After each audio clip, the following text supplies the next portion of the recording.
Halo guys, temenin aku bikin tahu homemade yuk. Jadi ini udah kesekian kalinya aku bikin tahu. Kayaknya udah 6 kalian deh. Dan cuma 2 kali berhasil guys. Bukan Lilis namanya kalau pantang menyerah ya. Kalau orang lain bisa, kenapa Lilis enggak gitu kan? Enggak guys, itu bercanda. Sebenarnya aku tuh udah pernah menyerah pas di percobaan yang keempat kali. Karena tiap aku bikin tahu, itu ampasnya dikit banget guys. Bukan ampasnya, apa sih itu namanya ya? Sari tahunya.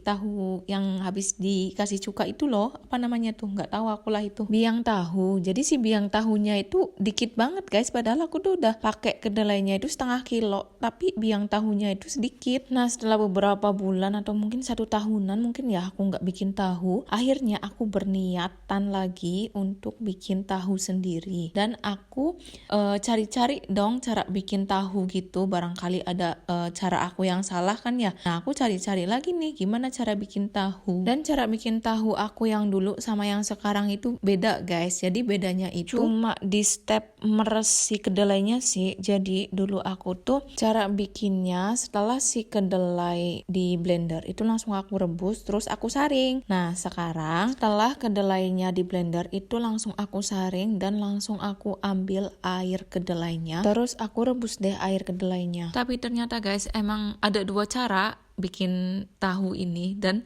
kalau aku sih lebih berhasil yang kedelainya disaring dulu. Nah ini setelah air kedelainya mendidih, aku ambil kembang tahunya, terus setelah itu aku kasih cuka. Ini aku pakai cuka apel ya. Kalian kalau mau pakai cuka yang putih atau pakai lemon juga bisa. Dan ini aku pakai 3 sendok makan cuka apel. Dan ya ini guys, biang tahunya banyak kan. Ini aku pakai setengah kilo kedelai. Kalau dulu aku bikin tuh biang tahunya benar-benar sedikit banget, makanya aku pakai yang cara kedelainya disaring dulu. Kalau kalian udah pernah bikin tahu, kalian pakai cara yang mana guys? Tulis di kolom komentar ya guys ya. Dan aku pun mau tanya nih, jadi aku tuh tiap bikin tahu itu tahunya padet banget. Itu tuh biar tahunya nggak padet tuh gimana ya guys ya, biar kalau semisal aku mau bikin tahu isi, pas aku mau ngebolongin si tahunya nih, tahunya nggak padet banget gitu loh, kayak masih ada space buat aku ngisi buat isian tahu isinya lah. Nah kalau kalian tahu mohon tulis di kolom komentar ya guys ya, biar aku bisa belajar dari kalian yang lebih berpengalaman ya. Oke, sekian dulu videoku hari ini